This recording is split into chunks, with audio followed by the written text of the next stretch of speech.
need to focus on the execution of the current project. If there is some stuff to adjust, some issues, some I would say some events that cannot be fully handled by the project manager, like for example, more resource is one of them, or need to discuss, negotiate some stuff with the client. So we need to really take attention of the execution of the current project, but we need to never lose the fact that we have also some business pipe where we have potential new project, and we need to always fill this pipe. So need to take care also that we are looking at what could happen in the future and make it happen. So from a business standpoint. So yeah, we need a right balance in between both. I never spend all my week on just project execution or just, I would say, pre-sales activity or business development with my business development manager. I need to balance, and sometimes, yes, you really need to put, I think that's my personal view, and I put everything in Outlook, in my agenda, to be sure that I don't spend too much time on a particular topic, and that I book some space in my agenda to work on the other topics that can be, yes, to prepare the future, for instance. Today, so basically regarding the COVID-19 crisis, is much, yes, the remote work, of course, this is an everybody mouth. It's a major change, but also an opportunity to get out from the company established scheme, I would see, and see things differently. It brings more flexibility to the employee, to the employees to organize their work and have a better balance between professional and personal life. But in my opinion, it also needs more responsibility and maturity from employees' standpoint. Yes. Not bust too much the management side. To better explain, we saw during the lockdown that one of the major issues we had from the management side is to get an accurate status of the engineers' work. Needing a lot of energy to squeeze out where they are, what they did, if they are facing some issues, and even agile methodologies such as Scrum does not help necessarily so much here. So, as I said previously, definitively all the micromanagement and recurring questions looks like what is your today status is not good for everybody.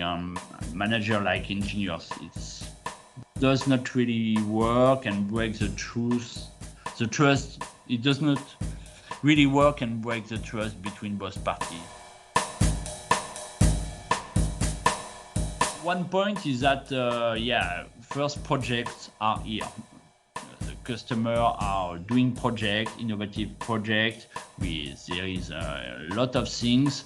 The business is coming again. So really, there is not, I would say, a starvation of innovative project. It could have some previous year on spring, but right now we saw globally that many customers are starting new project or continuing the one they paused. Afterward, what changed also? I think that customers are a little bit more picky about the pricing and the budget, because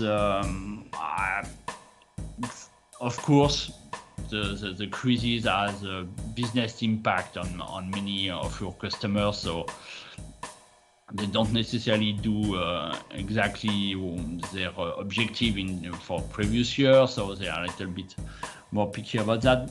But on the other hand, what is good that previously we have a lot of companies that were asking to have on-site engineer in a service mode, and now, due to this all this remote work and all the COVID situation, they are no more open to have project executed on your end, even in your premise or even at home for some of the engineers. They are very more open to that kind of way of working for a service company.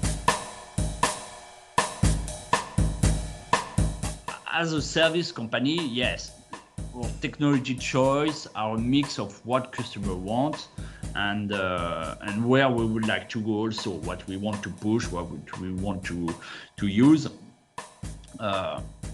We want to stay a cutting edge company, but we don't want to engage also your customer with, for example, a too exotic or experimental technology without the guarantee that it will be a good choice for them on the short or long term.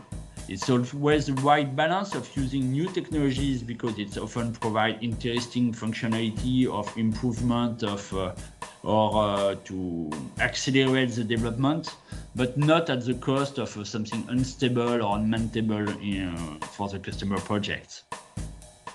Most of your customers, ask us for a software they can maintain for years. We cannot take the risk of a kind of immature technology.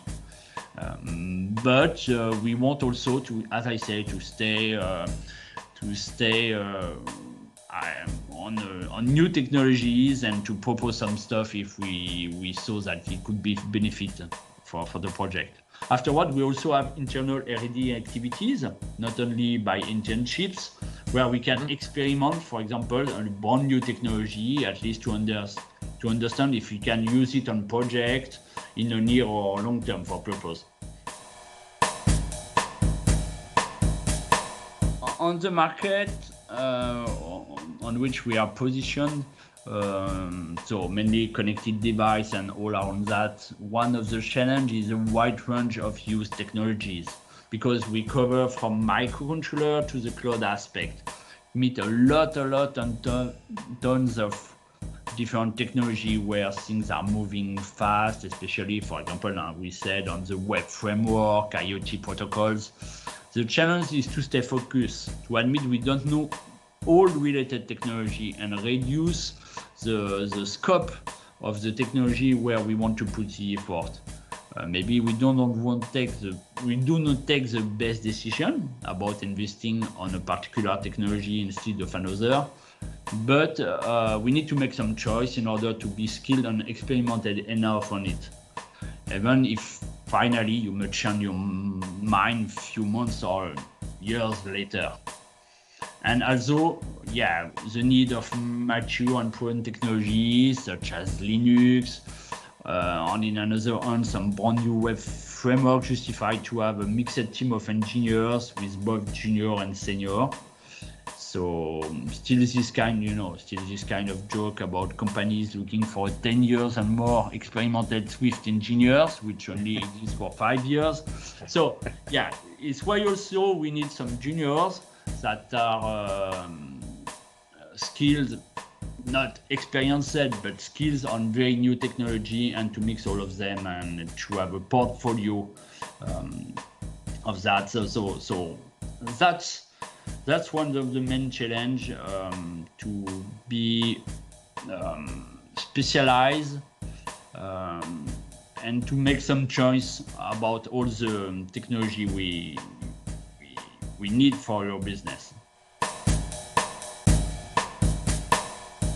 As we said, the COVID situation at the beginning had frozen most of the innovation and R&D in several companies, because even projects to make them focus mainly on their core business and to take care of their business, because they don't know how long will be the crisis for sure. Now we knows, and I think we knows, but but it was not absolutely obvious 1 year ago. So it's not a criticism, it's just the fact that nobody knows what will really happen, when the crisis will end, and how the situation will impact their business in the short and long term. So there was this normal, and I will say safe reaction, to be more careful and protective with their company expense. And we saw that at the end of the peak of the COVID crisis, many companies suddenly realize that they are late with their plan, the competitor, the market demand, and their technology. Or at least they think they were. If they are all late, finally nobody is late, but that's the perception.